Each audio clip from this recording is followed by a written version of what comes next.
জীবনের মূল কষ্ট মায়ের প্রসব বেদনায়, সাত আসমান সাত জমিন তখন মায়েরই মাথায়। জীবনের মূল কষ্ট মায়ের প্রসব বেদনায়, সাত আসমান সাত জমিন তখন মায়েরই মাথায়।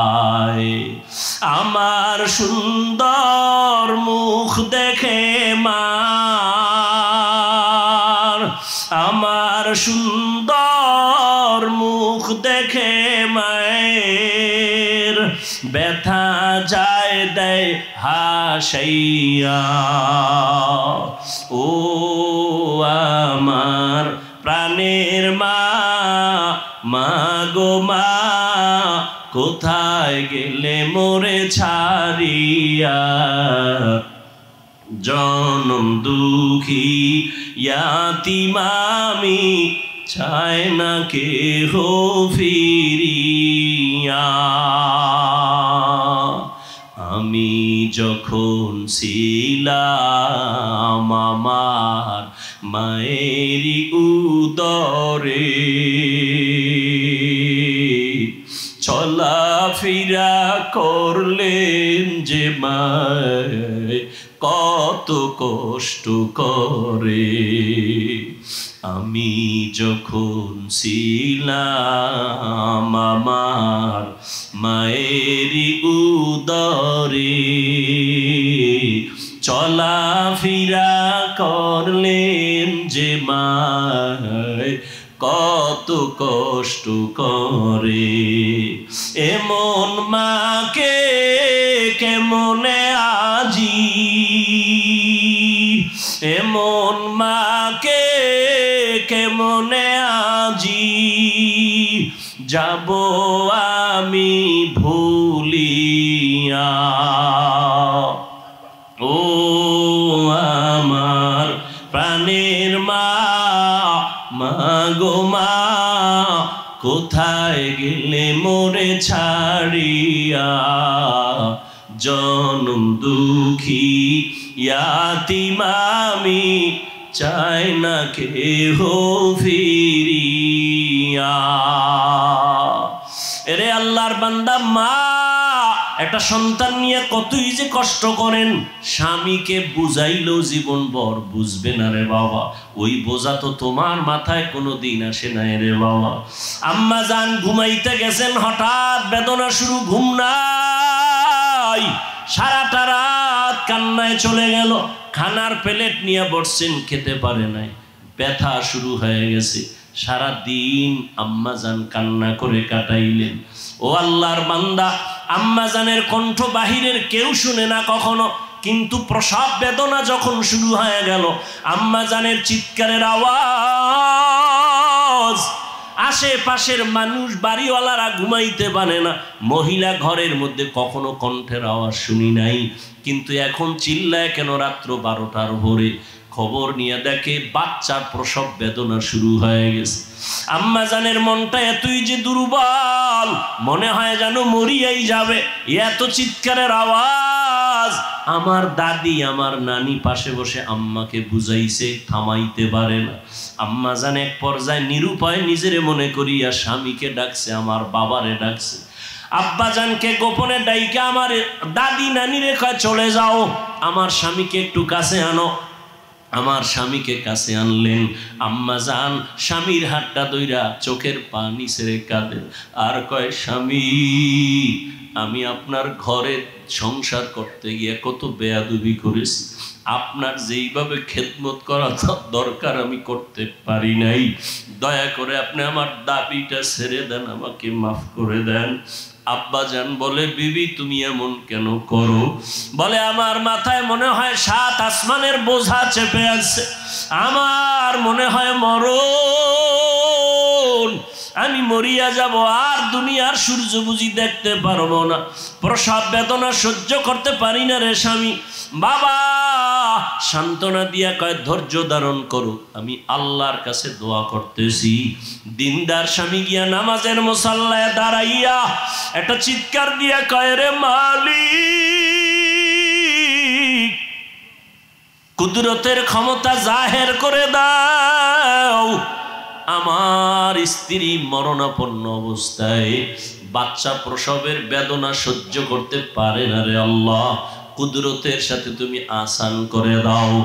ও আল্লাহর বান্দারা, ওই প্রসব বেদনায় মা যতটা কান্না করেছেন, যতটা কষ্ট করেছেন, তুমি আমি সারা জিন্দেগির কামাই রুজি আর চামড়া খুলিয়াও যদি মাকে জুতা বানায় দেই, কোনদিন মায়ের ঋণ আদায় করা কোনো সম্ভব হবে না। ও আল্লাহর বান্দারা, আমার মায়ার নবী এই মায়ের সম্মান বজায় রেখেছেন, কন্যাদের উপরে যেন জুলুম না হয়। ওই আরবের মুশরিক বেঈমানেরা ঘুরে আর কয় মুহাম্মদের কপাল খারাপ, কারণ ওর ছেলে নাই, ওর আছে কন্যা, মরিয়া গেলে ওর ইজ্জত আর বংশকে রক্ষা করবে। নবীর মনে কষ্ট, আল্লাহ পাক সান্ত্বনা দিলেন, ইন্না আতাইনা কাল কাউসার, ও নবী আপনাকে কাউসার দান করছি, টেনশন নাই। নবী খুশি হইয়া জাতির সামনে চিল্লায় বলতেছেন, ও দুনিয়াওয়ালারা, আমি কেমন আল্লাহর প্রিয় বান্দা জাননি, অথচ আমার একটা ছেলেও নাই, আমি 4 কন্যার বাবা। তোমরা কন্যাদের উপরে জুলুম করবা না, এ নিমক হারাম, ও কুলাঙ্গার, ছেলে হইলে খুশি, মেয়ে হইলে কষ্ট পাও, কি লাভ? 10টা ছেলে যদি হয় আর বাবার ইজ্জত নষ্ট করে, এই ছেলের কোনো দরকারই নাই। একটা মেয়ে যদি পাও, আল্লাহর শুকর আদায় করিও, 10টা সন্তানের উপকার একটা মেয়ের দ্বারা আল্লাহ ব্যবস্থা করে দিবে। মেয়েরা বাবার জন্য যেই পাগল, হাজারো সন্তান বাবার জন্য ওই পাগল না, ওই মায়া অন্তরে রাখে না। যার কন্যা আছে সে ছাড়া বোঝানো যাবে না। মেয়েরা বাবার জন্য যে কত আসে, বাবা যদি একটু অসুস্থ হয়ে যায় ছেলেরা বিরক্ত হয়, এত অসুস্থ হসপিটালে কে নিবে, কিন্তু মেয়ে যখন শুনে খানা বন্ধ করে দেয়, পাগলের মতো দৌড়ায়। বাবার অসুস্থ খবর পাইয়া বলে আমি আর ঘরে থাকবো না, বাবায় কই, বলে হসপিটালে, কয় দৌড়াও। ওই মেয়েটা বাবার কাছে যায়, বাবা এত কষ্ট পাইও না, কাঁদিও না। একটা মেয়ে বাবার জন্য এতটাই ফেদা, এতটাই মায়া মোহাব্বত নিয়ে চলে। একটা মেয়ে চায় তার কলিজাটা কাইটা বাবার জন্য দিয়া দিবে। ওই মেয়ে পাইয়া যারা খুশি না, তোমাদের কপাল বড় খারাপ। নবী বলেন, একটা কন্যা পাইছো, একটা জান্নাতের মালিক হয়ে গেছো। 2টা কন্যা পেয়েছো, 2টা জান্নাতের মালিক হয়ে গেছো। আমার মায়ার নবী ওই চরিত্রহীন মানুষগুলোর জমিনে আইসা আমার নবী তাদের আলিঙ্গন করলেন, বুকে লাগাইলেন। তোমার আমার মতো সি কইয়া বেনামাজিরে তাড়ায়া দেন নাই। আল্লাহর নবী, ওরা গালি দেয়, নবী আরো কাছে যায়। ওরা লাথি দেওয়ার চেষ্টা করে, নবী আরো কাছে যায়। ওরা গালি দেয়, ওরা বদনাম করে, নবী প্রশংসা করে। ওরা জবান বন্ধ রাখে, বেজার হয়, নবী বারবার হাসি দেয়, আসো। নবী এমন ভাবে তাদের মহব্বতের বন্ধনে আবদ্ধ করলেন। মাত্র 13 বছরের ব্যবধানে মক্কার মানুষগুলো এত দামি হয়ে গেল। নবী একটা বেতের বাড়িও দেন নাই, একটা গালিও দেন নাই। নবী চোখ গরম করে কারো দিকে তাকান নাই। নবী গালি শুনছেন কিন্তু জবাব দেন নাই। মাত্র 13 বছরের ব্যবধানে এই মক্কার চরিত্রহীন মানুষগুলো এত দামি হয়ে গেল। আল্লাহ জিব্রাইল আমিন রে পাঠায় বলে, যাও লিস্টি দিয়া দিলাম, লিস্টির মধ্যে নাম আছে, নবীকে বলো ঘোষণা দিয়া দেয়, এই লিস্টিতে যাদের নাম আছে সবাই বিনা হিসাবে জান্নাতি। আলহামদুলিল্লাহিল্লাযী জাআলাশ শামসা ওয়াল কমারা বিহিসবান ওয়ান নাজমা ওয়াশ শাজারা ইয়াসজুদান ওয়া ফাদ্দালা জামানান আলা জামান كما فضل مكانا على مكان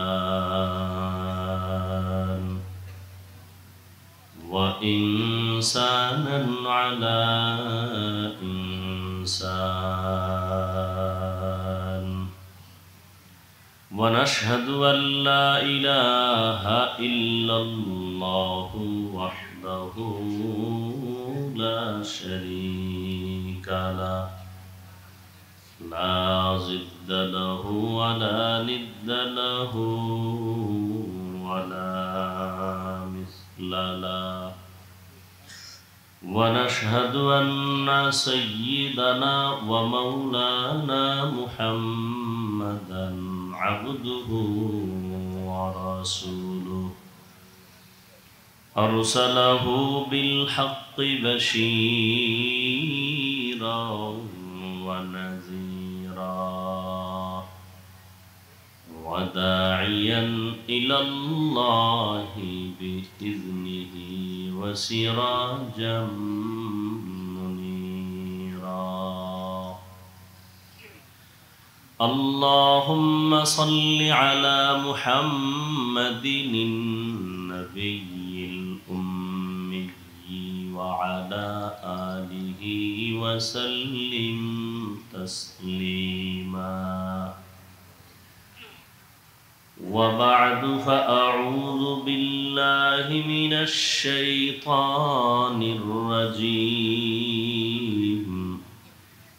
بسم الله الرحمن الرحيم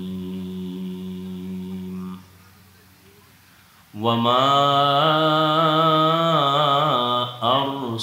أرسلناك إلا رحمة للعالمين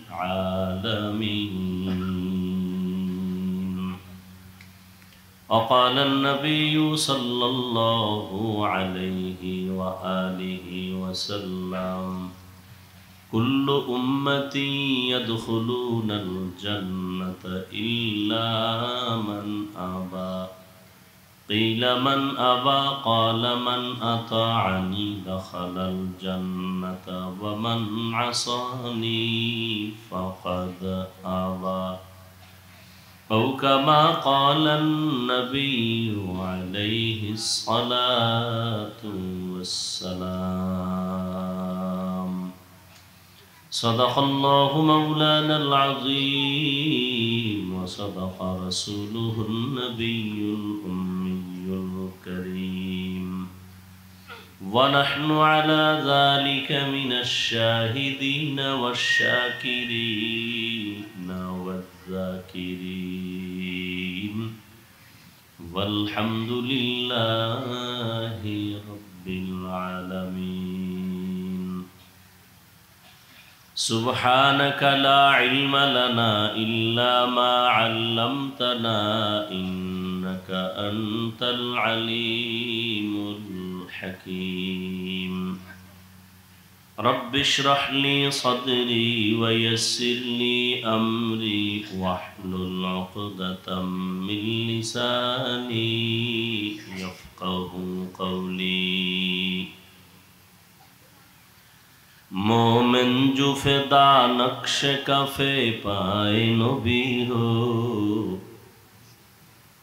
मोमिन जो फिदा नक्श कफे पाए नबी हो ज़ीर कदम आज भी आलम का खजीना हो ज़ीर कदम आज भी आलम का खजीना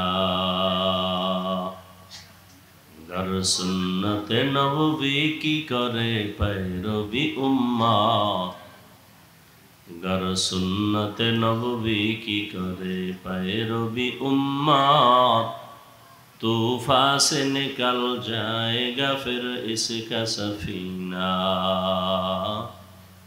तूफान से निकल जाएगा फिर इसका सफीना आशिक हो बिरादर शहंशाह दो आलम आशिक हो बिरादर शहंशाह दो आलम मिश्को से ज़ियादा मुबारक जिसका पसीना मिश्को से ज़ियादा मुबारक जिसका पसीना, कर दिल में तड़प हो मेरे आका का ज़ियारत, कर दिल में तड़प हो मेरे आका का ज़ियारत, एक आन में आए नबी दिखला दे मदीना, एक आन में आए नबी दिखला दे मदीना। মরহুম ইখলাস মিয়া ফাউন্ডেশন কর্তৃক আয়োজিত তাফসীরুল কোরআন মাহফিল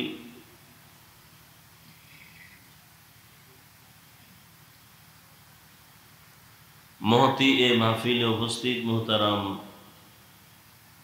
সম্মানিত সভাপতি, প্রধান অতিথি, হাজারো আলেমের উস্তাজ, উস্তাজুল উলামা, আল্লামা মুফতি কিফায়াতুল্লাহ শফিক দামাত বারাকাতুহুম, শেখুল হাদিস ও মুহতামিম আল জামিয়া আল ইসলামিয়া টেকনাফ, অন্যান্য হযরত উলামায়ে কেরাম, অত্র অঞ্চলের বিভিন্ন স্থান থেকে আগত আল্লাহ পাকের আশিকিন, জাকিরিন, শাকিরিন, মুহিব্বিন, মুরব্বিয়ান আযম, কলিজার টুকরা আমার সমবয়সী যুবক বন্ধুগণ, স্নেহের ছোট ভাই, পর্দার আড়ালে মাইকের আওয়াজ শ্রবণরত সম্মানিত মা ও বোনেরা, সাউন্ড স্পষ্ট হয় না কেন? আল্লাহ পাকের দরবারে শুকর যে আল্লাহ পাক আমাদেরকে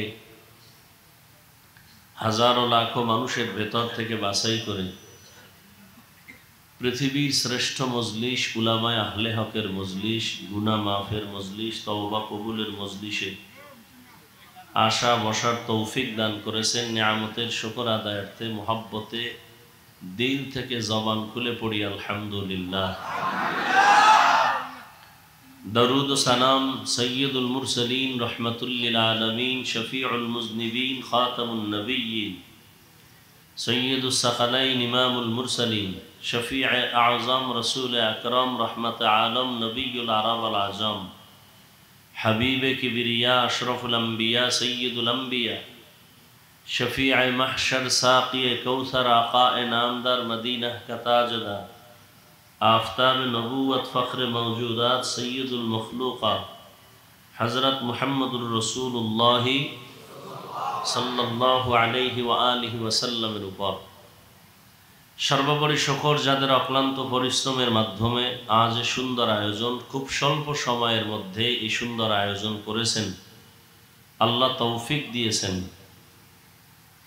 এর পেছনে যারা সার্বিক সহযোগিতাও করেছেন, আল্লাহ সবাইকেই এ খেদমতের বরকতে দুনিয়াতে শান্তি, পরকালে মুক্তির ব্যবস্থা করে দিন। অত্যন্ত গুরুত্বপূর্ণ আলোচনা করেছেন আমাদের মুরব্বী, হাজারো লাখো মুসলমানের কলিজার স্পন্দন মুফতি সাহেব হুজুর দামাত বারাকাতুহুম, অন্যান্য উলামায়ে কেরাম, উলামায়ে কেরামদের মুক্তা খচিত কথাগুলো আমাদের উম্মাহকে সহি তরিকায় আমল করার তৌফিক দান করেন। উলামায়ে হযরতদের ইজ্জতকে আল্লাহ বেশি বেশি বাড়ায় দেন। ফেসবুকে যারা আলেমদের বিরুদ্ধে লেখে, মিডিয়ায় যারা ষড়যন্ত্রমূলক শুধু শুধু আলেমকে অপমান করার ষড়যন্ত্র করে, আল্লাহ ওদের হেদায়াত দান করেন।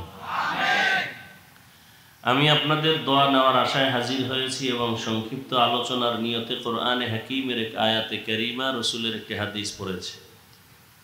আয়াত ও হাদিসের আলোকে ইখলাস ও রুহানিয়তের সমন্বয়, সহি তরিকায়, সহি নিয়তে সহি কিছু কথা আমাকে বলার মতো, আপনাদেরকে শুনবার মতো আল্লাহ পাক তৌফিক দান করেন। ওয়ামা আরসালনাকা ইল্লা রাহমাতাল লিল আলামিন। আল্লাহ পাক ইরশাদ করেন, হে রসুল করিম সাল্লাল্লাহু আলাইহি ওয়া আলিহি ওয়াসাল্লাম, আমি আপনাকে পৃথিবী নামক গ্রহে প্রেরণ করি নাই, হ্যাঁ আপনাকে প্রেরণ করেছি জগৎসমূহের রহমত হিসেবে। নবীজি হাদিসে পাকে বলেন, কুল্লু উম্মতি ইয়াদখুলুনাল জান্নাতা ইল্লা মান আবা, সব উম্মত জান্নাতে যাবে, যারা আমি মুহাম্মদকে অস্বীকার করে, মানে না, তারা জান্নাতে যাবে না। কিলা মান আবা, সাহাবায়ে কেরামদের পক্ষ থেকে প্রশ্ন করা হলো, ইয়া রাসূলুল্লাহ, আপনাকে অস্বীকার করে তারা কারা? নবীজি বললেন, মান আতাআনি দাখালাল জান্নাহ ওয়া মান আসানি ফাকাদ আবা, যে আমার অনুসরণ করে, অনুকরণ করে, ইত্তেবা করে, তাআত করে, সে জান্নাতি। যে বিরোধিতা করে, সে আমাকে অস্বীকারকারী হিসাবে জাহান্নামী। হাদিসটার দিকে একটু আমরা খেয়াল নেই, একটু চিন্তা করি। তর্জমাটা তো বললাম, একটু খেয়াল করি। বর্তমান দুনিয়াতে মুসলমানদের মধ্যে নবীকে মানা না মানা নিয়ে অনেক তর্ক বিতর্ক।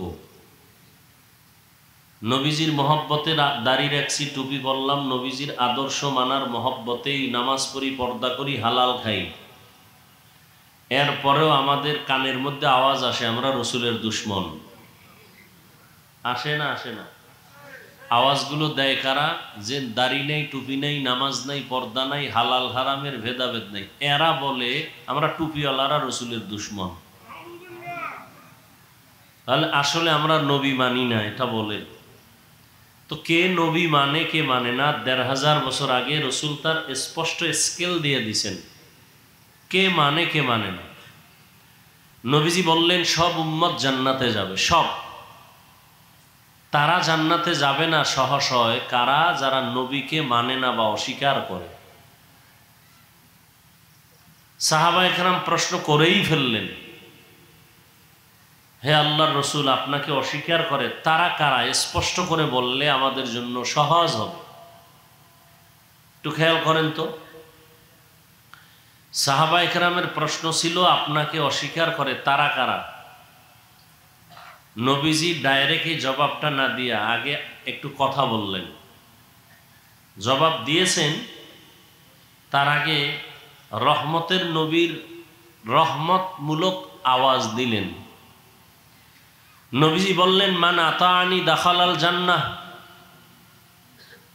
সাহাবায়ে কেরামের প্রশ্ন ছিল, আপনাকে অস্বীকার করে তারা কারা? নবী বললেন, যে আমার অনুসরণ করে, অনুকরণ করে, ইতাআত করে, ইত্তেবা করে, এরা জান্নাতে যাবে। এখন আপনারা যদি বুঝেন তো একটু আমাকে জবাব দিতে হবে। সাহাবায়ে কেরামের প্রশ্ন ছিল, নবীকে অস্বীকার করে তারা কারা? নবী জবাব দিতে গিয়া বললেন, যারা আমার অনুসরণ করে, আমার ইতাআত করে, আমার আদর্শ মতো চলে, তারা জান্নাতি। তার মানে হলো তারা নবী মানে, তারা নবী। বিপরীত কথা কি দাঁড়াবে?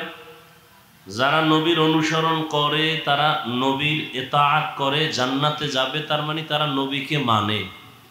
কারা নবীকে মানে? যারা নবীর আদর্শ অনুসরণ করে। তাহলে বিপরীত কথা কি দাঁড়াবে? বুঝেন নাই? নবীজির অনুসরণ যারা করে তারা জান্নাতি, তার মানে তারা নবী মানে। বিপরীত কথা কি দাঁড়াবে? যারা নবীর অনুসরণ করে না তারা জান্নাতে, বা তারা নবীকে, কিন্তু নবী এ কথাটা বলেন নাই। এই পয়েন্টটা একটু খেয়াল করবেন।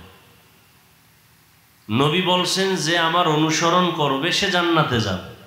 বিপরীত কথা দাঁড়ায়, যে অনুসরণ করবে না সে জাহান্নামে যাবে, কিন্তু নবী এ কথা বলেন নাই। নবী কি বলছেন? মান আসানি ফাকাদ আবা, যে আমার বিরোধিতা করে সে আমাকে অস্বীকারকারী হিসাবে জাহান্নামে যাবে। এখান থেকে কি বুঝলেন? এখান থেকে আমরা বুঝলাম যে আসলে নবীর আদর্শ মতো যারা চলে না, এরা দুই দল। এরা কয় দল? দুই দল। আমরা অনেকে নামাজ পড়ি, বেনামাজিকে সিহি করে তাড়ায় দেই, অথচ আল্লাহর রসুলের আদর্শ কি? আমরা বেআমলওয়ালা মানুষদের কাছে বসি না, যাই না, দাওয়াতের চিন্তাও করি না, ফিকির নাই, দোয়া নাই। রসুলের আদর্শ কি একটু খেয়াল করেন। যারা নবীর আদর্শ মতো চলে না তারা কয় দল? জবাব দেন। দুই দল। এক দল আগ্রহী আর এক দল বিদ্রোহী। এই কথাটা ভিন্ন শব্দ আরো বলা যায় সহজে। এক দল রসুলের দরদি আর এক দল রসুলের বিরোধী। উদাহরণত বলি, আমি ডান দিক থেকে কোনো একটা যুবককে যদি প্রশ্ন করি, কথার কথা, এই যুবক, তুমি নবীর আদর্শের টুপি পরো না কেন, দাড়ি রাখো না কেন, বলো। যুবক বলে, হুজুর দাড়ি রাখা দরকার, রসুলের আদর্শ, পর্দা করা দরকার, টুপি পরা দরকার, চেষ্টা করি পারি না, একটু দোয়া করবেন। বলুন তো এই ছেলেটা কি আসলে বিরোধী না দরদি, বিদ্রোহী না আগ্রহী? আমি এদিক থেকে একটা যুবককে জিজ্ঞাসা করলাম, এই যুবক, তুমি রসুলের আদর্শে দাড়ি রাখো না কেন, টুপি পরো না কেন? আমার কথাটা শেষ না হতেই সে বিদ্যুতের গতিতে জবাব দিল, না রাখলে অসুবিধা কি? এরকম আছে না নেই? শুধু এতটুকু না, যদি একটু শিক্ষা থাকে সে আরো অ্যাডভান্স বলে, দাড়ির মধ্যেই কি ইসলাম, টুপির মধ্যেই কি ইসলাম? কি বুঝলেন, দরদি না বিরোধী, আগ্রহী না বিদ্রোহী? রসুলের আদর্শের বেলায় বিদ্রোহীর আর এক নাম বেঈমান। বিদ্রোহীর আর এক নাম, যে দাড়ি রাখে না তাকে গালি দেওয়া যাবে না, বুঝতে হবে সে কি বিদ্রোহী না আগ্রহী, আগে বুঝতে হবে। একটা লোক নামাজ পড়ে না তাকে গালি দেওয়া যাবে না, কিন্তু যে নামাজ পছন্দ করে না তাকে ছাড় দেওয়া যাবে না। ব্যবধান আছে না নেই? একজনে দাড়ি রাখে না তাকে গালি দেওয়া, আর একজন দাড়িটাকে পছন্দ করে না তাকে ছাড় দেওয়া, সুযোগ পেলেই জুতার বাড়ি। আগ্রহী মুমিন, বিদ্রোহী বেঈমান। রসুলের দরদি মুমিন, বিরোধী বেঈমান। যে বলে দাড়ি না রাখলে অসুবিধা কি, আগ্রহী না বিদ্রোহী? এরকম সমাজে এই যুবক আছে না নাই? ইমানদার না বেঈমান? রসুলের আপন না দুশ্মন? আল্লাহ হেদায়াত দান করুন। খুব সাবধান। দাড়ির মধ্যে কি ইসলাম, টুপির মধ্যে কি ইসলাম? এই পোশাক পরো না কেন মদিনার লাইনে, পোশাকের মধ্যে কি ইসলাম? পর্দা করো না কেন, পর্দার মধ্যে কি ইসলাম? যেটাকে প্রশ্ন করি সেটার মধ্যেই আঘাত করে। তাহলে পর্দার মধ্যে ইসলাম নাই, দাড়ির মধ্যে নাই, টুপির মধ্যে নাই, পোশাকে নাই, তুই ইসলাম কই? তোমার আব্বা কোন সিন্ধুকে তালা মেরে রেখেছে, বের করো। কয় না ইসলাম এক জায়গায় আছে। কয় কোথায়? কয় ক্ষমতার চেয়ারে বসলে ইসলাম আসে।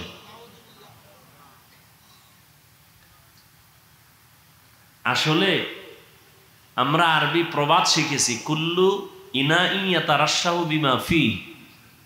যেই বোতলের মধ্যে যা থাকবে এটাকে উপর করলে তাই, কথা বলেন না কেন? এই বোতলে আছে পানি, আমি মুখ খুললে কি পড়বে? যদি কেরোসিন রাখি তাই পড়বে। কথা ঠিক না? চেষ্টা করি বাতিলের বিরুদ্ধে একটু কন্ট্রোলে কথা বলবো, কিন্তু না, সম্ভব না। আর আমরা মুখস্থ করে উঠি না যে আজকে এই বয়ান করুন। ইখলাসের সাথে চেষ্টা করি, আল্লাহ যা বলান তাই বের হচ্ছে, এটা মুখস্থ করে বলার জিনিসও না। হতে পারে এই কথার কোনো রুগী এখানে আছে কি? থাকতে পারে না? যে বলে টুপি না পরলে অসুবিধা কি, টুপির মধ্যেই কি ইসলাম? এ শুধু কপাল পরা না, ডবল কপাল পরা। কেন? নিজেও টুপি পরে না, অন্যের টুপিও পছন্দ করে না। নিজে পরে না, এক কপাল পরা, অন্যেরটাও পছন্দ করে না, এটা ডবল কপাল পরা। নিজেও নামাজ পড়ে না, অন্যের নামাজও পছন্দ করে না। নিজেও হালাল খায় না, অন্য হালাল খায় তা পছন্দ করে না। নিজেও পাগড়ি পরে না, অন্য পাগড়ি পরে পছন্দ করে না। এটা কি সাধারণ দুশ্মন?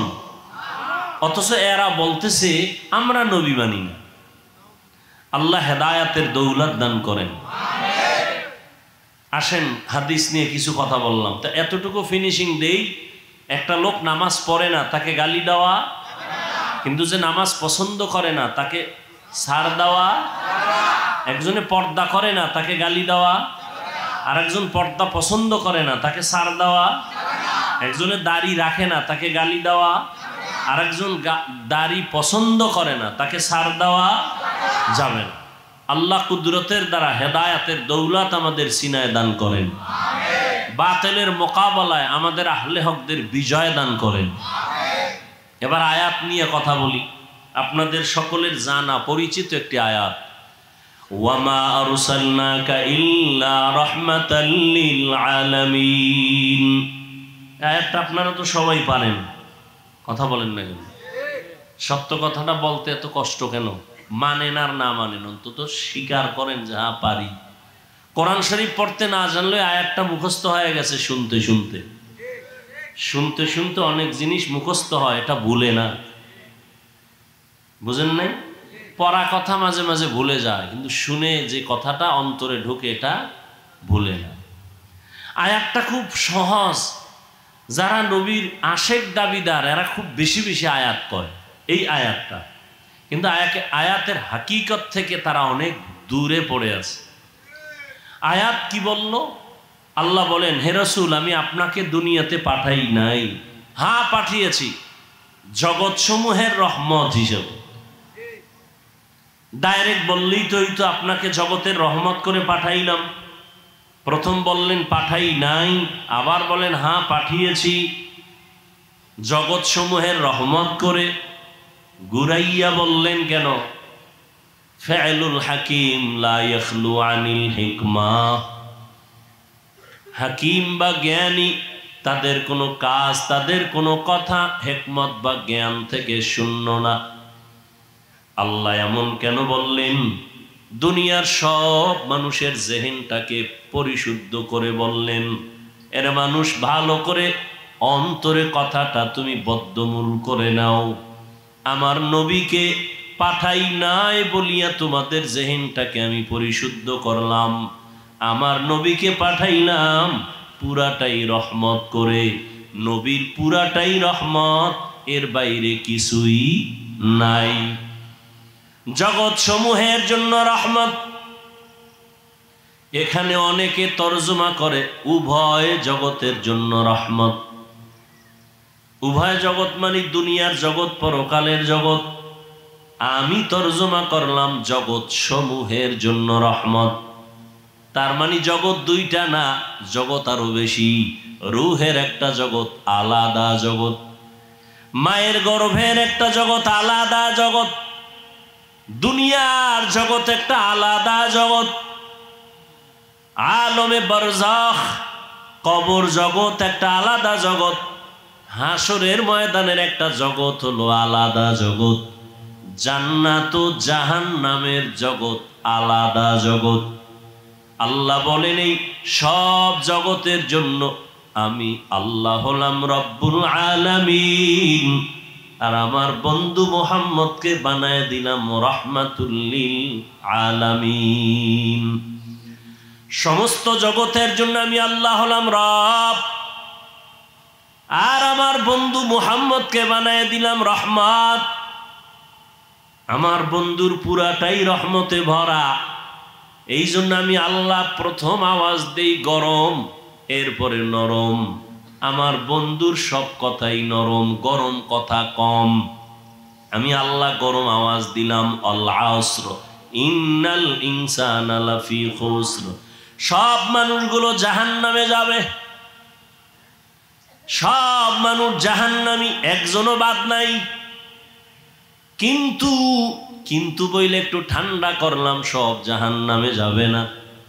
ইল্লাল্লাযীনা আমানু ওয়া আমিলুস সালিহাত, যারা ঈমান আনবে, নেক আমল করবে, এইরকম 4 গুণওয়ালারা জান্নাতি। আপনার আমার মায়ার নবী, রহমতের নবী আল্লাহ পাক বুঝায় দিলেন কেমন রহমত। নবী বলেন সব উম্মত জান্নাতি। কুল্লু উম্মতি ইয়াদখুলুনাল জান্নাহ, সব উম্মত জান্নাতে যাবে, কিন্তু যারা আমাকে মানে না তারা সহসায় জান্নাতে যাবে না। রহমতের নবী, রুহের জগতের জন্য নবী রহমত, মায়ের গর্ভের ক্ষেত্রে নবী রহমত, দুনিয়ার জগতের জন্য নবী রহমত, কবর জগতের জন্য নবী রহমত, হাসরের জগতে নবী রহমত, জান্নাত ও জাহান্নামের জগতের মাঝেও রসুল রহমত। জান্নাতে রহমত হবে, জাহান্নামে রহমত হবে, এটা কেমন কথা? ভিন্ন ভিন্ন আলোচনা। রুহের জগতের জন্য নবী কেমন রহমত, ভিন্ন আলোচনা। দুনিয়ার জগতের জন্য নবী কেমন রহমত, ভিন্ন আলোচনা। কবর জগতের জন্য নবী কেমন রহমত, ভিন্ন আলোচনা। হাসর জগতের জন্য কেমন, ভিন্ন আলোচনা। আমি শুধু দুনিয়ার জন্য নবী কেমন রহমত এ বিষয়ে দু চারটা কথা বলবো। দুনিয়ার জগতের জন্য নবী রহমত, কেমন রহমত? বলে মুমিনদের জন্য রহমত আলাদা, মুমিনদের জন্য নবী রহমত, বেঈমানের জন্য নবী রহমত। পুরুষের জন্য নবী যেমন রহমত, নারীদের জন্য নবী রহমত। মানুষের জন্য নবী যেমন রহমত, জিনদের জন্য নবী রহমত, ফেরেশতাদের জন্য নবী রহমত। নবী যেমন মানুষের জন্য রহমত, ভিন্ন ভিন্ন প্রাণীদের জন্য নবী রহমত। মরা গাছের জন্য নবী রহমত, সমুদ্রের প্রাণীর জন্য নবী রহমত, জঙ্গলের প্রাণীদের জন্য নবী রহমত। কেমনে কেমনে কেমনে কেমনে প্রত্যেকটার পেছনে একটা ঘটনা আছে, এগুলোর কাহিনী আছে, আলোচনা আছে। রহমতের নবী এমন এক সময় আল্লাহ দুনিয়ার জমিনে পাঠাইলেন, যেই সময় পুরা দুনিয়াটা একটা এলোমেলো অবস্থা, মানুষের মধ্যে কোনো শান্তি নাই, আদব নাই, শিষ্টাচার নাই, মানবতা নাই। এর মধ্যে সব থেকে বেশি খারাপ হলো মক্কার মানুষ।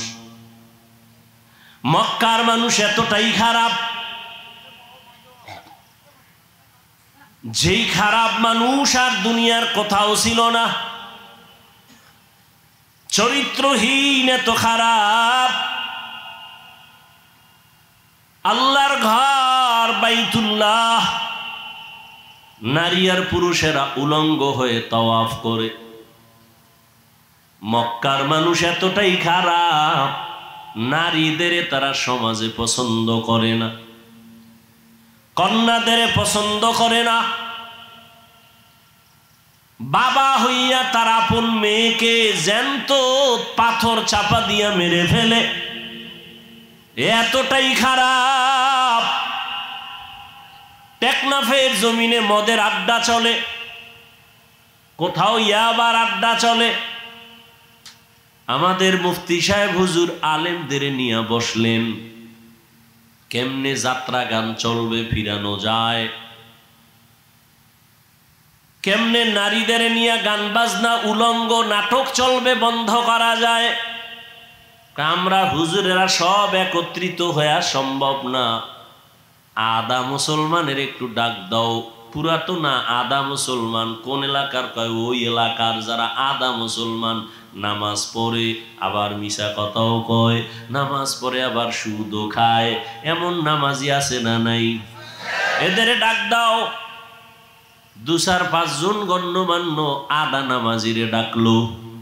ডাকার পরে কয়, ভাই তোমকে এলাকার ভিতরে মদের আড্ডা চলে, কি করা যায়? কয়, হুজুর আপনি যাইয়েন না, আমরা গিয়ে দেখি কি অবস্থা।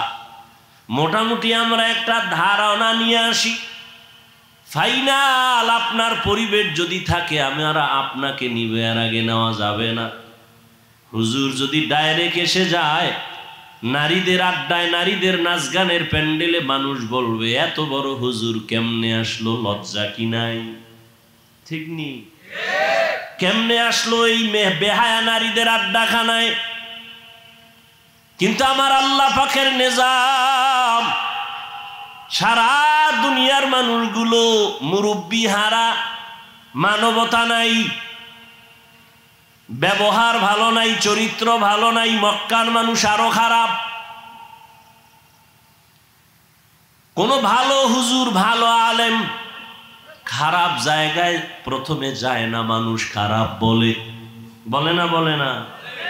আমার আল্লাহ, আমার নবী কেমন পবিত্র, কোনো তুলনা নাই, কিন্তু তারে আল্লাহ এমন জায়গায় পাঠাইলেন যেই জায়গার মানুষ পুরা দুনিয়ার মধ্যে চূড়ান্ত খারাপ।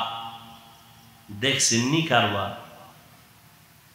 দুনিয়ার মধ্যে চূড়ান্ত খারাপ যেই মানুষগুলো, সেখানে আপনার আমার পবিত্র নবীকে পাঠাইলেন।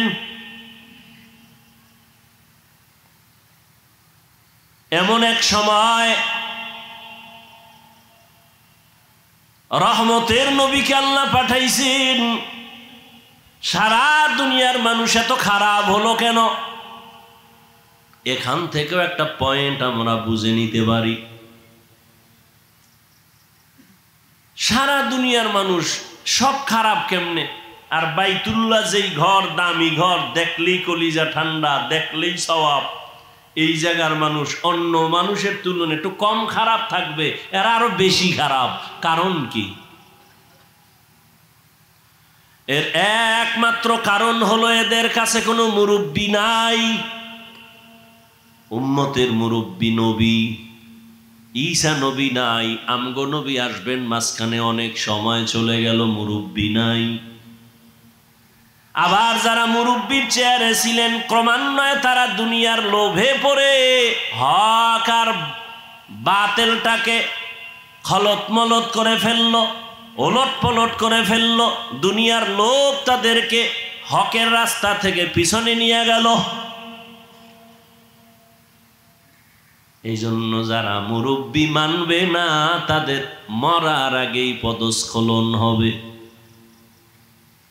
আল্লাহ মানুষ বানাইছেন, মানুষ বানায় মানুষ যেন তার সম্মান ঠিক রাখিয়া চলতে পারে, সেজন্য দুইটা ব্যবস্থাও দিয়েছেন। প্রথম ব্যবস্থার নাম মুরব্বি মেনে চলো, দ্বিতীয় ব্যবস্থার নাম আল্লাহর দেওয়া কিতাব অনুসরণ করো। বর্তমান দুনিয়াতে মানামানির ক্ষেত্রে তিনটা দল আছে সারা দুনিয়ায়। এক দল বলে আমরা মুরব্বি মানি না, আমরা কিতাব মানি, কোনো ব্যক্তি মানি না। চায়ের দোকানে বইয়া চা পান করে আর আড্ডা দেয়, আমরা হাদিস কোরআন মানি, কোনো হুজুর টুজুর মানি না, ওলিয়া উলিয়া মানি না, মাযহাব মানি না, আমরা কোনো ব্যক্তি মানি না। যারা শুধু কিতাব মানি বলে, ব্যক্তি মানে না, আল্লাহর কসম তারা ভণ্ড। আর এক দল আছে আমরা মুরব্বি মানি, কোনো কিতাব মানি না। কিতাব মানবো কি? আব্বাও পড়তে পারে না, আমরাও পড়তে পারি না, কোরআনের আরবি কি পড়তে জানি না, হাদিসের আরবি বুঝি না, পড়তেও পারি না। আমগো ফিসাব যা কয় তাই মানবো। কয় পীর যদি জাহান্নামের দিকে নেয় কি করবি? কয় যাবো। তাহলে যারা কিতাব মানে, শুধু ব্যক্তি মানে না, ভণ্ড। আবার যারা ব্যক্তির গোলামি করে, কোনো কিতাব মানে না, কোরআন সুন্নাহর আলোকে চলে না, তারাও ভণ্ড। আর যারা বলে আমরা ব্যক্তিও মানি, কোরআন হাদিসও মানি, তারা হক। কারণ ব্যক্তি ছাড়া কোরআন হাদিস বোঝা যাবে না। তবে ব্যক্তিকে আল্লাহকে আমি সিলেকশন করে দিলাম, পরীক্ষা দিবি ছাত্র, পরীক্ষায় পাশ করার জন্য তোকে গাইড দেওয়া লাগবে, তাও আমি দিয়ে দিলাম। আল্লাহ বলেন গাইডের নাম কোরআন। গাইড বুঝো না, বুঝাইয়া দেওয়ার জন্য কোচিং মাস্টার লাগবে, কোচিং প্রাইভেট মাস্টার। এরা তোরে গাইড ধরে ধরে বুঝাবে, পরীক্ষার প্রশ্নগুলো দাগায় দিবে। আল্লাহ বলেন আমি গাইড দিলাম কোরআন, আর এই গাইডকে তোর কাছে বুঝাইয়া দেওয়ার জন্য আমি কোচিং মাস্টার বানাইলাম রাহমাতুল লিল আলামিন। যদি তুই নিজে নিজে গাইড পড়ো আগাইতে পারবি না, কোনো না কোনো এক জায়গায় আটকায়া যাবি, ফেল। 10 সাবজেক্টের মধ্যে বান্দা তুমি সবটায় যদি 100 করে পাও, একটায় যদি তুমি 20 পাও, তুমি পুরাটাই ফেল। 10টা সাবজেক্টের ভিতরে প্রত্যেকটায় যদি তোমার 100 নাম্বার দরকার নাই, 50 দরকার নাই, 33 করে যদি তুমি সবগুলোতে সমানভাবে পাও, তুমি পাস।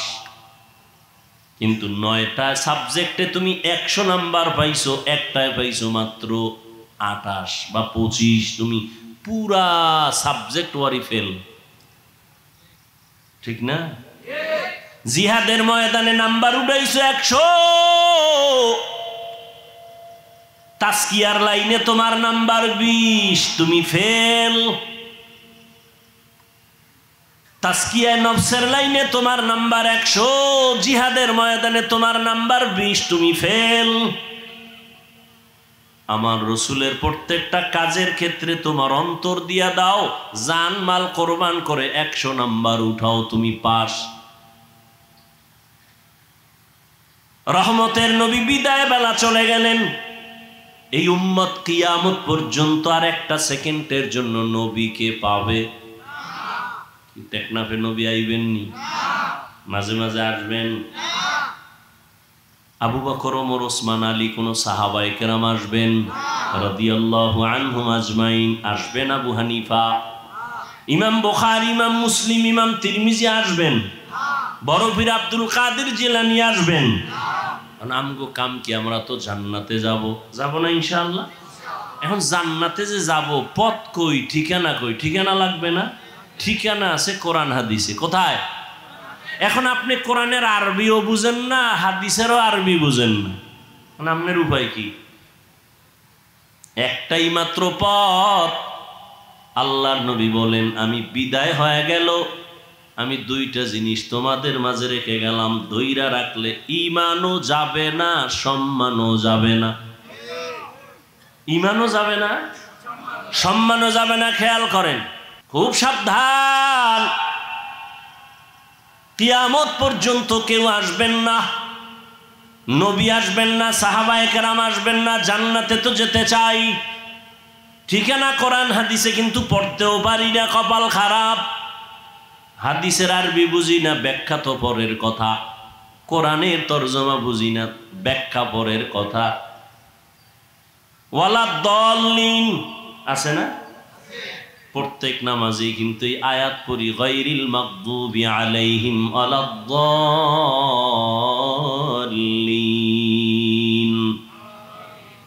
দল্লিন মানে দল্লিন, দল্লান মানে পথভ্রষ্ট, গোমরাহ।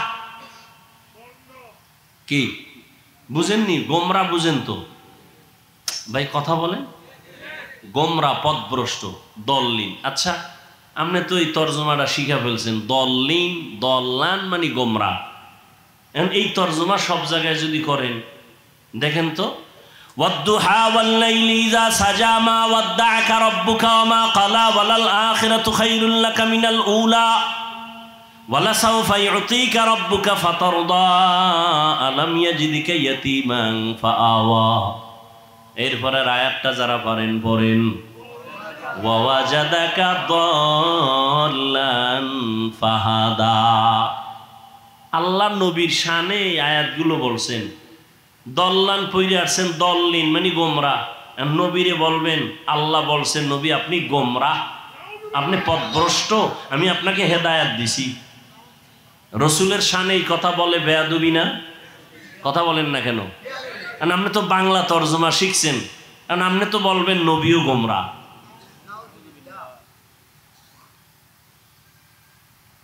ভাইরা আমার, আলমিরা, আলমিরা সিন্দুক আছে না, তালা মেরে রাখছে, যার কাছে চাবি আছে। গতকালও চট্টগ্রামে বলেছিলাম, এই সিন্দুকের চাবি যার হাতে, সেই জানে একমাত্র সিন্দুকের ভিতরে কি আছে। তোমার কাছে চাবি নেই, কিন্তু সিন্দুকের সৌন্দর্য দেখা তুমি বলতে পারবা না এর ভিতরে স্বর্ণ, এর ভিতরে রাসেল ভাইপারও থাকতে পারে। যার কাছে চাবি আছে সে জানে সিন্ধুকের ভিতরে ভালো না খারাপ। আল্লাহর কসম করে বলি, ভালো করে বুঝো হে মুমিন, আল্লাহর কোরআন এটা একটা মহা পৃথিবীর একটা শ্রেষ্ঠ সিন্ধুক। এর চাবি আছে একমাত্র নবী ওলামায়ে কেরামের হাতে দিয়ে গেছেন, আর কারো হাতে দেন নাই। ওলামায়ে কেরামিরে জানবেন কোরআনের মধ্যে কি আছে কি নাই, হাদিসে কি আছে কি নাই। তুমি বাংলা তরজমা পড়ে উপরের কিছু দেখবা, ভেতরের খবর নেওয়ার কম ক্ষমতা না। ইলমে রা'জাজো করদন বেহিসাব, খলকে রাদাদন জওয়াবে বাসওয়াব, হক নাদারত দোস্তে খলকা জারেরা, নিস্তে ই খসলত একে দিনদারেরা। ইঞ্জিনিয়ারের কাম হইল বিল্ডিং এর ডিজাইন করব নাকি, না হেও বালু সিমেন্ট মিলায় ইট গাঁথবে, গাঁথতে গেলে আঁকা বাঁকা হয়ে যাবে। এখন ইঞ্জিনিয়ারিং চলবে না। ডাক্তারের কাজ হলো রোগীর চিকিৎসা করবে, ডাক্তারের কাজ না তোমাকে হুইল চেয়ারে করে এরপরে বেডের মধ্যে নিয়ে যাবে। আল্লাহ প্রত্যেকের একটা দায়িত্ব দিছেন, ওলামায়ে কেরামের দায়িত্ব উম্মতের হেদায়েতের পথে ডাকবেন। ওয়াজআলনা মিনহুম আইম্মাতান ইয়াহদুনা বিআমরিনা। ওলামায়ে কেরামের কাজ হলো বড় কাজ, মূল কাজ, মানুষের হেদায়েতের পথে ডাকবেন।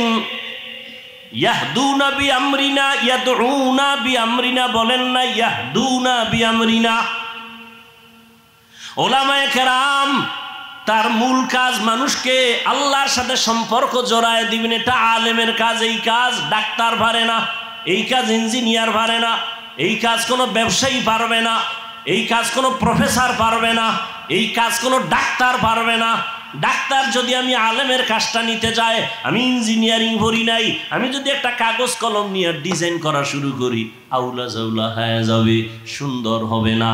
ওরে ডাক্তার যদি ইঞ্জিনিয়ারিং এর কাজটা না, ইঞ্জিনিয়ার যদি ডাক্তারের রোগী দেখার চেষ্টা করে, সব ওলট পালট হবে, অসুন্দর হবে, কোনোটার সীমানায় পৌঁছা যাবে না। আমি আলেমের কাজটা ডাক্তার যদি অভিজ্ঞতা না নিয়ে করা শুরু করে, উম্মতের ক্ষতি ছাড়া কোনো লাভ হবে না। কিন্তু কপাল খারাপ, ব্যবসা আমি আলেম না করলেও অন্যরা করতে পারবে না, পারবে না। চাকরি পারবে না, আমার কাজটা হেদায়াতের যে কাজ আল্লাহ দিছেন, এটা কি অন্য কেউ পারবে? এজন্য পাকিস্তানের মুফতি রশিদ আহমদ লুধিয়ানভি রহমাতুল্লাহ আলাইহি আহসানুল ফতোয়ায় লিখেছেন, আলেমের মূল কাজ মানুষকে হেদায়াতের পথে ঢাকা, এগুলো বাদ দিয়া ভিন্ন কাজ করা জায়েজ নাই, হারাম। এখন আমাকে স্লোগানে একটা কি ঢুকছে, আলেমরা পিছিয়ে থাকবে কেন? একটা মন্ত্রকে ঢুকাই দিছে ভিতরে, আলেমরা পিছিয়ে থাকবে কেন? আমি কই আলেম পিছিয়ে রইল কই? জানাজার ময়দানে আলেম সবার আগে, বিবাহের মজলিসে আলেমের সম্মান নিচে না উপরে? পিছিয়ে কই? বয়ানের প্যান্ডেলে আলেমের মর্যাদা কম না বেশি? এমপি সাহেব দেখলে কয় হুজুর দোয়া কইরেন, মন্ত্রী মহোদয় কয় হুজুর মোনাজাতটা আপনিই দেন। কেন মন্ত্রী আপনি পারেন না? আব্বাও দেন, আমিও বুঝি না, আপনিই দেন। তাহলে আলেম পিছনে? তোমাকে এই মন্ত্র কে শিখিয়েছে? আলেমরা পিছিয়ে থাকবে কেন? তার মানে ইমামতি বাদ দাও, কয় টাকা পাবা, কয় কি করবো, কয় ব্যবসা করো, চাকরি করো, ইমামতি বাদ দাও। তো আলেমরা ইমামতি বাদ দিলে গরু আইয়া ইমাম হবে? মিডিয়ার যুগ তো, কথা বলতেও কঠিন, কোন দিক দিয়ে কোন দিকে নিয়ে যায় আল্লাহ ভালো জানে। ছিদ্রান্বেষণকারীরা তো ওত পেতে আছে। আল্লাহ আমাকেও হেদায়াত দান করেন, আপনাদেরকেও হেদায়াত দান করেন। ভাইরা আমার, আল্লাহ কয় একজনে লাখ লাখ টাকা কামাই করে হারাম পথে, ও যা পায় তার থেকে 1000 গুণ বরকত। তুই ইমাম রে আমি 5000 টাকায় দিই, তোর কাছে পছন্দ লাগে না? একজনে 20 লাখ টাকা কামাই করে, 50 লাখ কামাই করিয়া না খাওয়ায় শান্তি, না বউ দিয়া শান্তি, সন্তান দিয়া শান্তি, সম্মান নাই, কিচ্ছু নাই, কেউ চিনে না, কেউ জানে না। মাসে মাসে 5 লাখ টাকা কামাই করে, ঘরের মধ্যে খাওয়ার মতো পেটওয়ালা সংখ্যা আছে মাত্র কম, কারণ ওরা পেটওয়ালা খানার সংখ্যা কমাইছে, ট্যাবলেট খাইয়া সন্তান বাড়ায় না। আর তুই চাকরি করো, মসজিদে খেদমত করো, বেতন 10,000, মাদ্রাসায় পড়ো 10,000, 5-7 মাস বাকি, তোর ঘরে খানেওয়ালার সংখ্যাও বেশি না? কারণ আমরা তো ট্যাবলেট খাই না। আমরা তো রসুলের ওই হাদিসটা যেদিন শুনলাম, ওই বাড়ির মাইয়া বিয়া করবি যেই বংশে সন্তান বেশি হয়, কারণ কিয়ামতের ময়দানে আমি মুহাম্মদ অন্য নবীর উম্মতের তুলনায় আমি বেশি উম্মত নিয়ে গর্বের সাথে জান্নাতে যাব। ভাইরা আমার, কিন্তু কথা কেমনে বলি, বড় কঠিন। যারা স্লোগান দেয় ট্যাবলেট খাইয়া, ছেলে হোক মেয়ে হোক দুটার বেশি না, একটা হলে ভালো হয়, না হইলে আরো ভালো। এই ট্যাবলেটওয়ালারা বলো 20 বছর আগের তুলনায় বর্তমানে মানুষের সংখ্যা বাংলাদেশে কম না বেশি? তো ট্যাবলেট কই? তোমরা যে সন্তান বন্ধ করলা জন্ম নিয়ন্ত্রণ করিয়ে, কই কমাইতে তো পারলা না।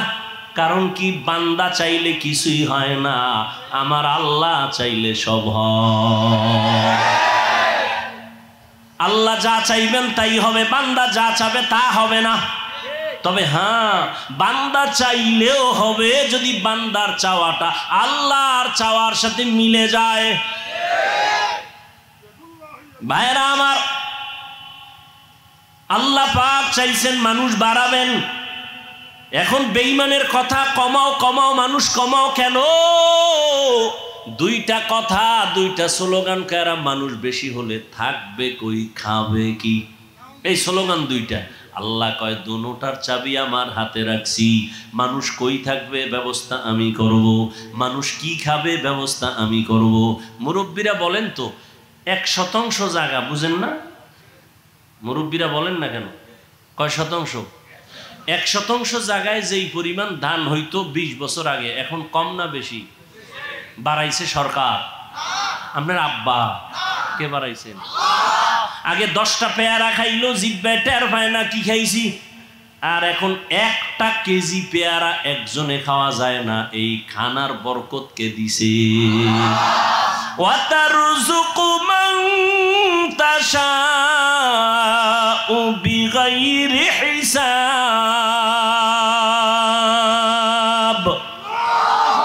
গরতাওয়াকুল মিকুনি হর সুবহ শাম, মিরাসানাত রিজক তু আজলা মাকাম, জুজবা হকচি জে মখাজ ইনসুজা, ফজলে উ আমস্তে দর জুমলা জাহা। রিজিক আগের তুলনায় বরকত বাড়ছে না? এখন কিন্তু খাওয়ার মানুষ নাই, খানা আছে অনেক, খাওয়ার মতো মানুষ নাই। 10 জনের খানা একজনে খাইতে পারতো, এই মানুষও ছিল না, এখন নাই। এখন নাই, কিন্তু কিলাকিলিটা আছে, খাইতে চায় বেশি, পারবে আধা কেজি, কিন্তু 1 কেজি নিয়ে টানাটানি। ডাক্তার বলছে মিষ্টি খাওয়া হারাম, হয়ে গেছে সবে বরাতে মিষ্টি আনতে মসজিদে তবারক। 1 পটলা নিয়ে 1 হাতে পকেটে নিয়ে আর 1 হাত বাড়াইছে আর 1 পটলা নেওয়ার জন্য। আছে না নেই? একজনের পিছন দিয়ে তাকায় দেখে আমি একটাই পাই না, ও একটা পাই আর একটা লই টানে কেন? ও পিছনেরটা লইলে টান দিছে। টান যখন দিছে 2 জনের ভিতরে লাগছে ঝগড়া, কিলেগিলি। শেষ পর্যন্ত একজনও আর খাইতে পারল না, খালিয়াতে বাড়ি। খাইতে পারে না, কিন্তু খাওয়ার আগ্রহ নিয়ে জুলুম পর্যন্ত মানুষ করে, গরিবের উপরে জুলুম করে। আল্লাহ বলেন দেখ, রিজিকের চাবি আমার হাতে রাখলাম। এই চাবিটা দুনিয়ার কারো কাছে দেয় নাই আল্লাহ। যদি সরকারের হাতে দিতেন, দুনিয়ার কোনো কোটিপতির হাতে দিতেন, আমগো হুজুর গো কত আগে না খাওয়া মেরে ফেলতো, ঠিক না? কিন্তু আল্লাহ দেখছেননি মহামারী করোনা চোখে আঙ্গুল দিয়ে আল্লাহ দেখায় দিলেন, সারা দুনিয়াটা স্তব্ধ হয়ে গেল। চাকরি বন্ধ, ব্যবসা বন্ধ, স্কুল বন্ধ, কলেজ বন্ধ, ট্রেন বন্ধ, প্লেন বন্ধ, দোকান বন্ধ, সব বন্ধ হয়ে গেল। তাকায় দেখছো আল্লাহর কোরআনের একটা মাদ্রাসাও বন্ধ হয় নাই। কয়জন হুজুর না খাইয়া মারা গেছে করোনার সময়? ভিক্ষা করছে কিছু দাও? আল্লাহ তাদের অল্প টাকা দেয়, কিন্তু এর মধ্যে বরকত অনেক বেশি। বরকত বুঝেননি? একজনে 3 প্লেট খাইয়া কয় আরো কিছু দে থাকলে, আর একজনে 1 প্লেট দিয়া 4 জনে খাইয়াও কিছু থেকে যায়, পেটে খাওয়ার জায়গা নাই, ক্ষুধা নাই। এ হলো বরকতি খানা। আল্লাহ রিজিকে বরকত দেয়। কেউ খাওয়ার পরে কয় বাথরুমের দরজা তাড়াতাড়ি খোল, আমার পেটের অবস্থা বড় খারাপ, নিম্ন চাপ শুরু হয়ে যাচ্ছে। আর একজনে খায় দিব্যি আরামে ঘুমায়, কোনো টেনশন নাই, কোনো রোগ নাই, ডাক্তার নাই। আল্লাহ বলেন ওরে বান্দা তাকায় দেখ, ইহুদি খ্রিস্টান সমস্ত দুনিয়ার বিধর্মীরা চায় ইসলামের আলো বন্ধ হয়ে যায়। আমার আল্লাহ বলেন আমি আলোটা কেমনে জ্বালাইছি দেখছুনি? করোনায় সব বন্ধ, কোরআনের আলো বন্ধ নাই, কোনো হুজুর না খায় মরে নাই। কেমন কুলাঙ্গার সন্তান, বাবায় করোনায় আক্রান্ত, ছেলেরা ট্রিপল মাস্ক লাগায় বাবার কাছেও যায় না করোনা। এলাকার গরিবের টাকা দিয়ে কয় লাশটা বাইরে ফেলে রাস্তায়, টাকা পায় গরিবেরা বাবার লাশটা রাস্তায় ফেলে আসলো। সন্তানরা দরজা জানালা আটকায় দিল, জানালা খুলি একবারও তাকায় নাই বাবার লাশটা কি কুত্তায় খাইলো নাকি জানাজা হলো, আর দেখেই নেই। কি হইল? ওই করোনার সময় শত শত লাশ। ইতিহাস ভুলে যাইও না রে যুবক, ওই করোনার সময় শত শত লাশ। আমার দেশের কিছু পুলিশ ভাইরা আর অধিকাংশ টুপিওয়ালা ওলামায়ে কেরামরা এই করোনার লাশগুলো নিজের কাঁধে নিলেন, গোসল করাইলেন, কাফন পরাইলেন, দাফন পরাইলেন। একজন হুজুরেও করোনায় মরে না। আল্লাহ চোখে দেখায় দিলেন আঙ্গুল দিয়ে। এরপরও যারা দেখবে না কি আর করা, যে দেখবে না সে আমি হাফিজুর রহমানেরটা দেখবে তো পরের কথা, মক্কা মদিনার ইমামেরটা দেখবে দূরের কথা। স্বয়ং রসুল যদি বয়ান করে এরপরও কপালে কালেমা আসবে না। এরকম 2-1টা বেঈমানের নাম আপনারা জানেন না, যে রসুলের বয়ান শুনিয়াও কালেমা পড়ে না। এরকম বেঈমানের নাম জানেননি? কে কে? আবু জাহাল নামের বেঈমান হাতের মুষ্টির মধ্যে পাথর নিয়ে কয় ভাতিজা বলতে পারো হাতের মুষ্টির মধ্যে কি আছে? তা বলতে পারলে কি হইব? আমি এখন তোমারে নবী মানবো, কালেমা পড়ব। নবী বলেন আমি হাতের মুষ্টিতে কি আছে জানি না।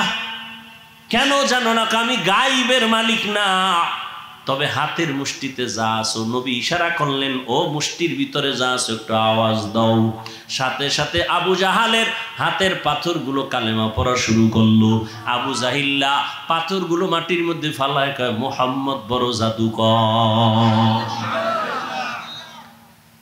নবীজির বয়ান শুনিয়াও কপাল পরা কালেমা পড়ে না।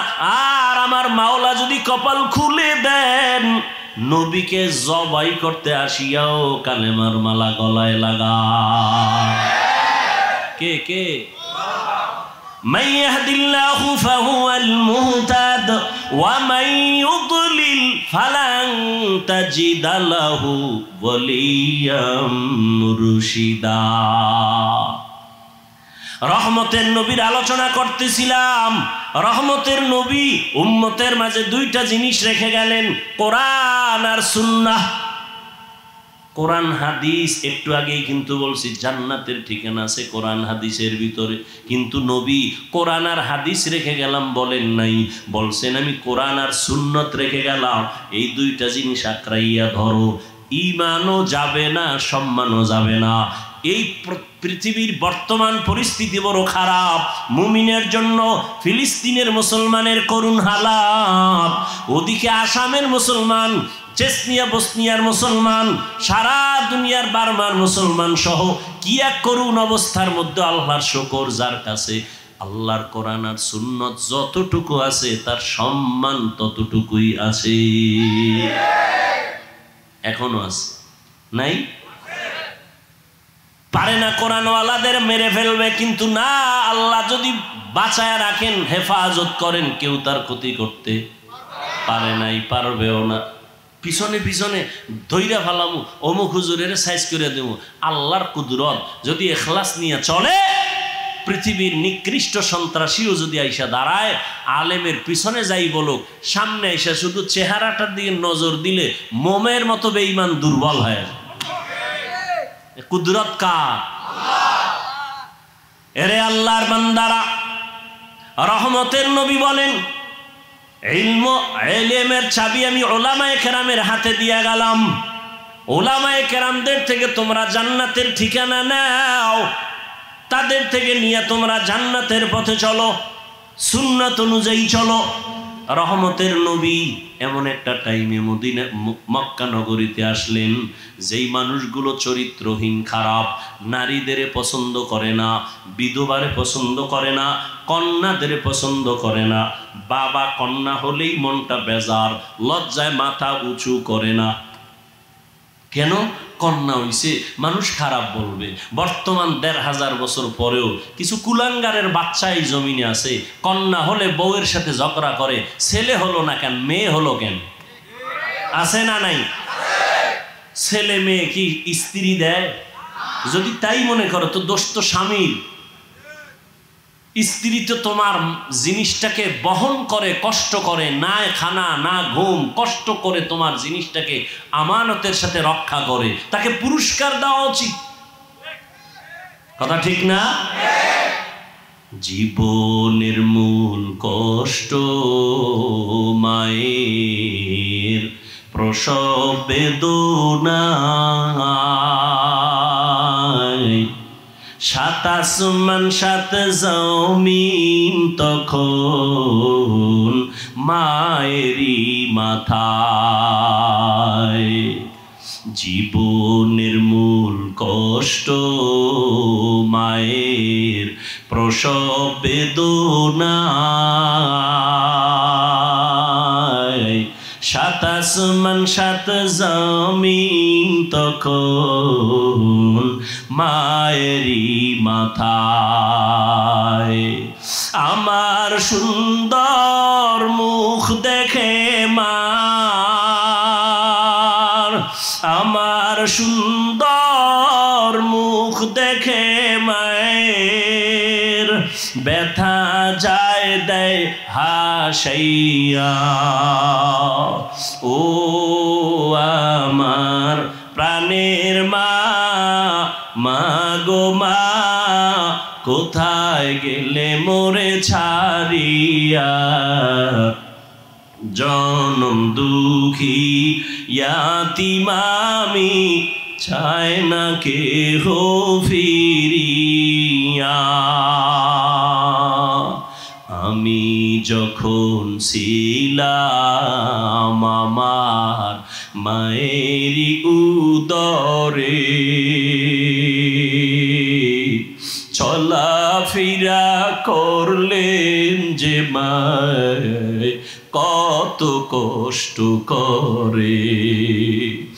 আমি যখন ছিলাম আমার মায়েরই উদরে, চলাফেরা করলেন যে মায় কত কষ্ট করে। এমন মাকে কেমনে আজি, এমন মাকে কেমনে আজি যাব আমি ভুলিয়া।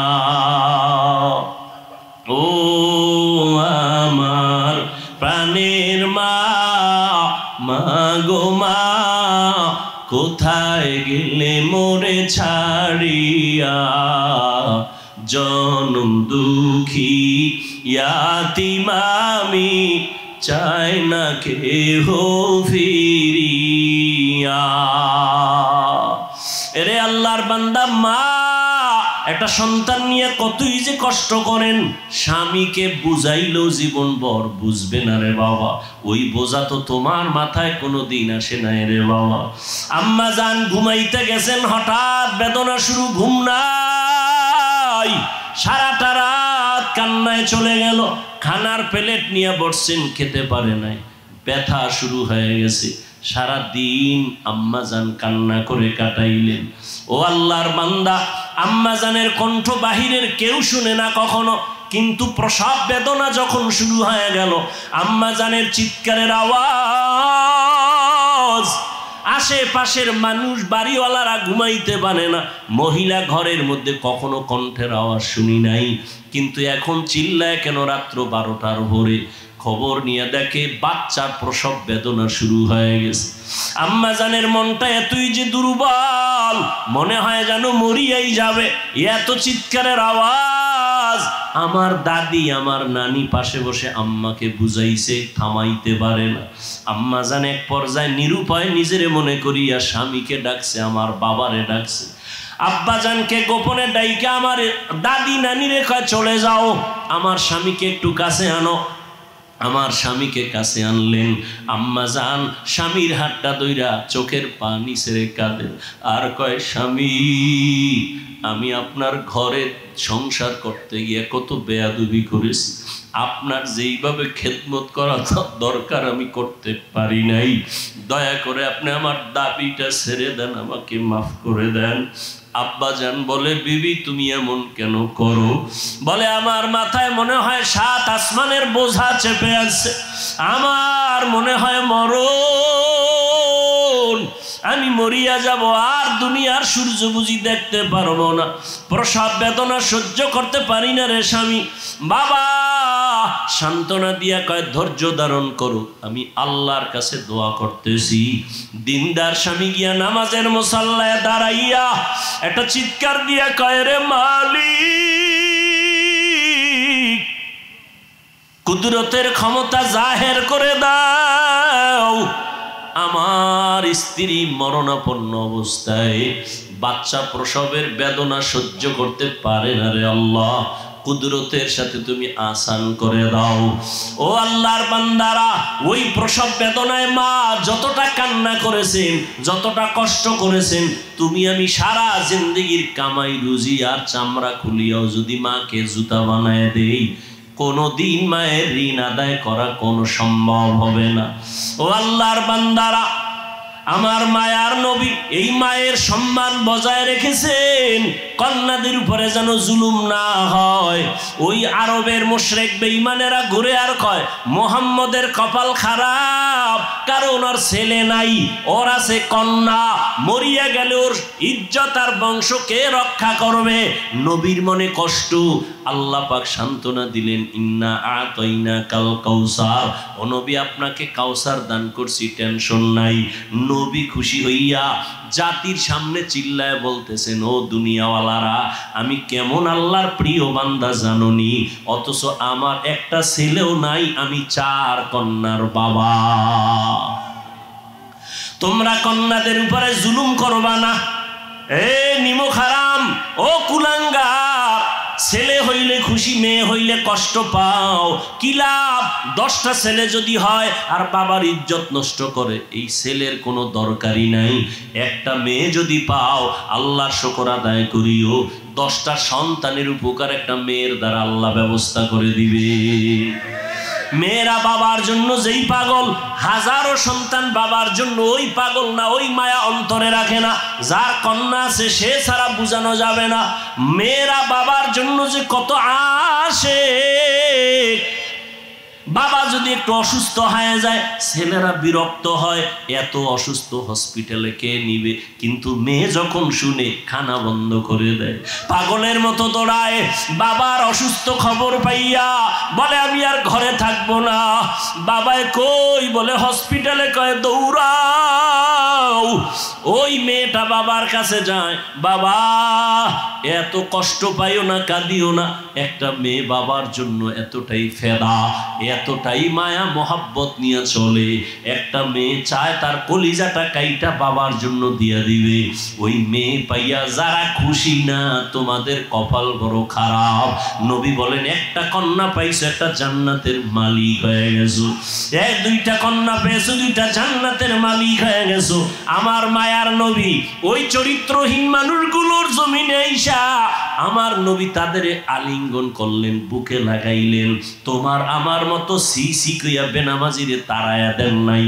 আল্লাহর নবী ওরা গালি দেয়, নবী আরো কাছে যায়। ওরা লাথি দেওয়ার চেষ্টা করে, নবী আরো কাছে যায়। ওরা গালি দেয়, ওরা বদনাম করে, নবী প্রশংসা করে। ওরা জবান বন্ধ রাখে, বেজার হয়, নবী বারবার হাসি দেয়, আসো। নবী এমন ভাবে তাদের মহব্বতের বন্ধনে আবদ্ধ করলেন।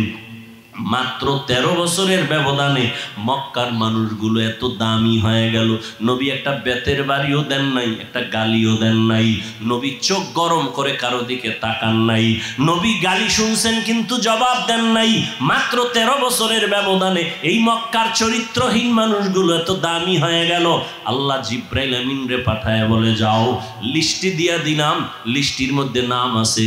নবীকে বলো ঘোষণা দিয়া দেয়, এই লিস্টিতে যাদের নাম আছে সবাই বিনা হিসাবে জান্নাতি। রহমতের নবী অল্প টাইমের ভিতরে মক্কার মানুষগুলোকে জান্নাতি মানুষে পরিণত করে ফেললেন। সুন্দর আখলাক আর ব্যবহার। একদিকে নবী দাওয়াত দেন, অন্যদিকে নবী আল্লাহর কাছে সারা রাত দোয়া করেন, আল্লাহ ওই মানুষটা বুঝে না, হেদায়েতের দরজা খুলে দাও, ওই মানুষগুলো কি দিনের পথে আনো। তায়েফের ময়দানে আমার নবীর আদর্শের দিকে তাকাও। তায়েফের ময়দানে ওই কাফের ওরা সবাই নবীজিরে দেখে ছোট ছোট বাচ্চাগুলোরে লেলিয়ে দিল, বলে পাথর মেরে মক্কার এই পাগলটারে তাড়ায়া দাও। মায়ার নবীরে যখন পাথর মারে বৃষ্টির মতো রক্তগুলো পড়ে পড়ে নবীজির জুতা মুবারক আটকায় গেছে। নবী চোখের পানি ছেড়ে কাঁদে। আল্লাহ সহ্য করতে পারলেন না। ও জিব্রাইল, আমার নবীরে গিয়া বলো এখনই তায়েফের জমিন উল্টায় সব ধ্বংস করে দেই। জিব্রাইল আইসা বলেন, ইয়া রাসূলুল্লাহ, আল্লাহ পাকের হুকুম, আপনি বললে তায়েফের জমিন উল্টায় দিব, সব মেরে ফেলবো। মায়ার নবী কাঁদেন আর বলেন, না না, এদের মারবা না, এরা চিনে না, এরা বুঝে না আমি মুহাম্মদকে। আমার মা নাই, বাবা নাই, আমি বড় ইয়তীম, দুনিয়াতে বাবা বলে ডাকতে পারি নাই। 6 বছরে মা হারায় ফেললাম, আমি বড় অসহায়। তবে এদের মারিও না, একদিন এদের দ্বারা দিনের বড় উপকার হবে। আমার মায়ার নবীকে যতই ওরা গালি দিত, আমার নবী একটা গালিও দেন নাই, জবাবও দেন নাই। নবীর আদর্শ দিয়া মক্কার জমিনটাকে জান্নাতি মানুষ বানায় দিলেন সব। ও আল্লাহর বান্দারা, ওই রহমতের নবী কেমন আদর্শ কায়েম করে দিলেন। যুবকদের নবী বলে গেলেন, যুবকের আমি মুহাম্মদের উপকার করেছে, বুড়ারা আমি মুহাম্মদের বিরোধিতা করেছে। ও যুবক বাবা, কয়দিন আর দুনিয়াতে বাঁচবা? আমি কিন্তু এতক্ষণ চিল্লাইলাম, তোমার পায়ে ধরে ধরে বয়ান করলাম। কুত্তার মতো সারাটা দেশে ওলামায়ে কেরাম দৌড়ায় আর বয়ান করে, পাও ধরে। ও আল্লাহর বান্দারা, বিনিময়ে তোমরা একটা টাকাও দাও না, বরং গালি দাও, বিরোধিতা করো। এরপর আলেমরা কিন্তু এর গালির জবাবও দেয় না, বরং দেখলে হাসি মুখে সালাম দেয়, মোহব্বতের সাথে বুকে লাগায়। এর একটাই মাত্র কারণ, নববী আদর্শে তারা চলতেছে, দুনিয়ার মানুষের দিনের পথে ডাকতেছেন। ও যুবক বাবারা, আজকে আমি এই কথা বলি নাই তুমি আজকে আমার মতো পাগড়ি লাগাও, স্কুল কলেজে তালা লাগায় মাদ্রাসায় চলে আসো। না রে বাবা, তুমি স্কুলে থাকো, কলেজে থাকো, লেখাপড়া করো, চাকরি করো, ডাক্তারি পড়ো, ইঞ্জিনিয়ারিং পড়ো, ব্যবসা করো, রহমতের নবীর মোহাব্বত লাগায় সুন্নাতওয়ালা জিন্দেগির দিকে আগাও। মা বাবার দোয়া নাও, মা বাবার দোয়া ছাড়া এই চেয়ারে আমিও বসতে পারি নাই। ও টাকাওয়ালা, মা বাবার দোয়া ছাড়া, কান্না ছাড়া তুমি কিন্তু টাকার মালিক হতে পারো নাই, বাড়ি গাড়ির মালিক হতে পারো নাই। ওই মা বাবার জন্য কলিজা ভরে দোয়া করিও। মা বাবার জন্য মসজিদে বসে আছো, একবার আলহামদু সূরা, কুল হু আল্লাহ 3 বার দরুদ শরীফ পড়ে একা একা দোয়া করিও। পারলে কবরের সামনে যাওয়ার সময় থাকলে যাইও। ও আল্লাহর বান্দা, যাদের মা বাবা বেঁচে আছে, মায়ের কাছে গিয়া দোয়া চাইও। ও বাবা, তোমার মতো যুবক আজকে জেনারেল লাইনে থাকিয়াও নামাজ পড়ে অভাব নাই, সাগরে গিয়া মাছ ধরে নামাজ ছাড়ে না, চাকরি করে নামাজ ছাড়ে না, গাড়ি চালায় নামাজ বাদ দেয় না। ও আল্লাহর বান্দা যুবক, তুমি কেন পারবা না? ও পর্দার আড়ালের আম্মা জানেরা, আপনাদের অবদানের কারণেই তো এই দুনিয়াতে সন্তান ভালো হয় খারাপ হয়। যত ভালো সন্তান আসছে আপনাদের অবদান আর মেহনত আর দোয়া। ও আম্মা জানেরা, আপনাদের আল্লাহ নবী বানান নাই, তবে নবীদের মা বানাইছেন। আপনারা আলেমদের মা, আপনারা হাফেজদের মা, আপনারা ভালো ভালো সন্তানদের মা। এরে আম্মা জান, আপনি তো আয়েশা রাদিয়াল্লাহু আনহার মতো দামি নারী, ফাতেমা রাদিয়াল্লাহু আনহার মতো দামি নারী, আপনি তো খাদিজা রাদিয়াল্লাহু আনহার মতো দামি নারী, ইসমাইল নবীর মা হাজরা আলাইহা সালামের মতো দামি নারী। আপনারা তো এত দামি, এত মর্যাদা আল্লাহ আপনাদের দান করেছেন। আপনারা ঈসা নবীর মা মারিয়াম আলাইহা সালামের মতো দামি নারী।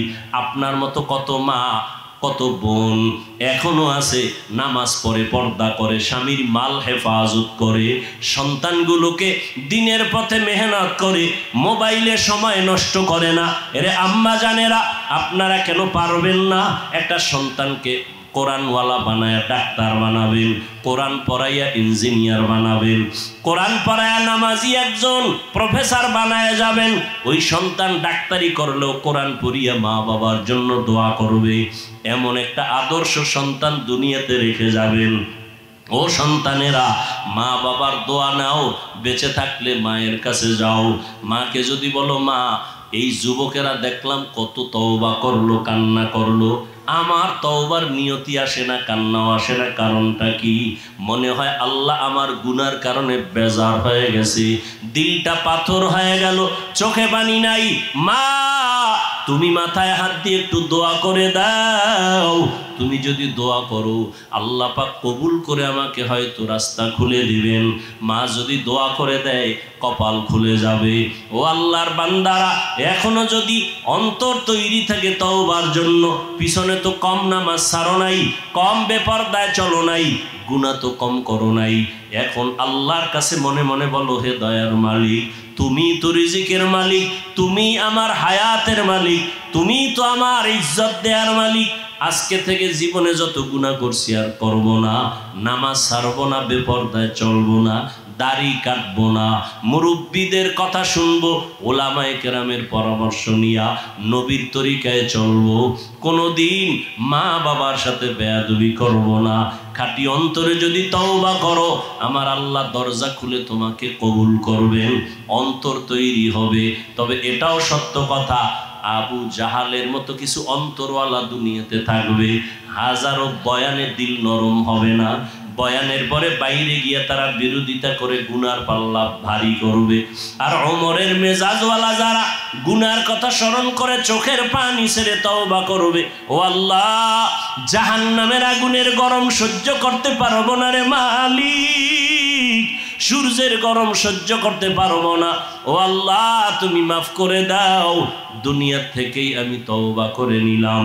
যদি আল্লাহর বান্দা তওবা করার খাঁটি নিয়ত থাকে, অন্তরে কোনো মুনাফিকি না থাকে, তওবার নিয়ত থাকলে দুটো হাত আমার আল্লাহকে দেখায় দাও। আয় আল্লাহ, আমাদের তওবা কবুল করে নেন, হাতগুলো কবুল করে নেন। আয় আল্লাহ, তওবার উপরে মজবুত হইয়া ওলামায়ে কেরামের পরামর্শ নিয়া নবীজির সুন্নাত অনুযায়ী চলার তৌফিক দান করে দাও। মা বাবার দোয়া নিয়ে চলার তৌফিক দান করো।